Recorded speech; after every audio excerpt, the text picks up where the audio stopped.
Well, next week, Spokane City Council expected to approve a budget that funds the hiring of 25 new police officers. It is the single biggest boost in manpower since Expo 74.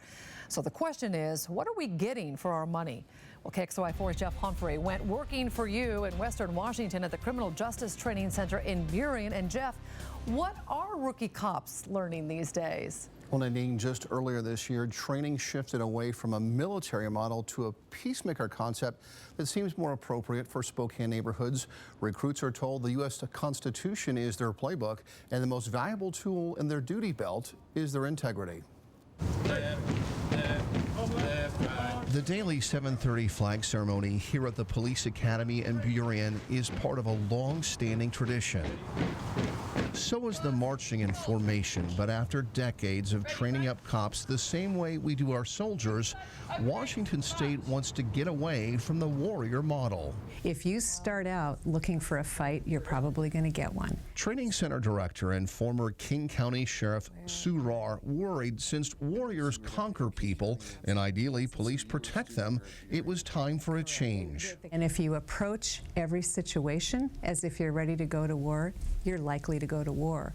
It seemed to me it would be more productive to teach officers how to de-escalate first whenever they can. Down. So here at the training center, you still see a lot of hands-on defensive tactics, but recruits are spending a lot more time practicing their verbal judo. I think that the Guardian model is actually a good way of looking at how police are supposed to be officers. It's, again, not a fight every single time. You have to be able to tone it down or amp it up if you need to. Right, here's your scenario. You and your partner have been dispatched to. John Yen is one of 4 Spokane police recruits scheduled to graduate in December. So this is my adult son, Pat. He's the one that's been making suicidal statements. In the padded rooms of a place called Mock City, Yen has to get a suicidal man to the hospital. Sir, what's going on? Can you talk to me a little bit? While Yen's classmates look on through one-way windows, the officer learns the man on the couch has taken a fatal dose of medication. Pat, are you willing to go to the hospital with me? Diplomacy isn't working and time is running out. Good, keep working, keep working. Stop resisting. Get on your back. Yen is about 100 pounds shy of being able to muscle the man into the ambulance, and so he has to use technique. And since Pat hasn't broken any laws, it's tough for recruits to decide how much force they should be using. Give me your hand, sir. Mock City can be a frustrating wake-up call for young officers about what skills they still need to work on. It's much different, as you saw today, of fighting someone who's moving around and giving a little bit of verbal resistance. So what we typically see after they have a mock scene like this is we see a lot of people in the gym in the morning practicing, which is good, right? Those extra hours spent in the gym are followed by even more time hitting the books. My name is Brad Graham. I'm a detective with Tacoma PD, and today we are going to start a 2-block section on abuse investigations. We're going to watch the aggravated assault of a baby.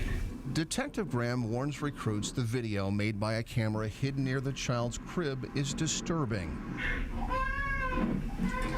The point-blank violence shocks students but prepares them for keeping their emotions under control during future calls for service. Because if I'm going to contact you and you're angry and I get angry because you're angry, we're not solving any problem.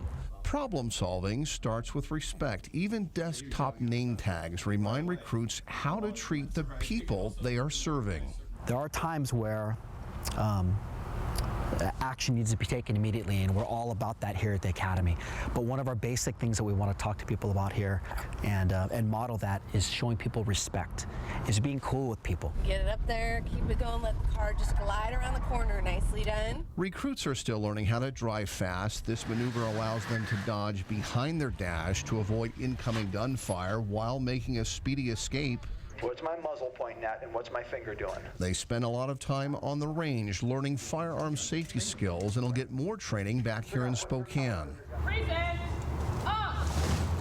But most of all, the Academy is trying to graduate guardians. I think the officers that we're turning out are going to be better prepared to assess situations that they find themselves in, and I hope that they have a broader range of tools to use.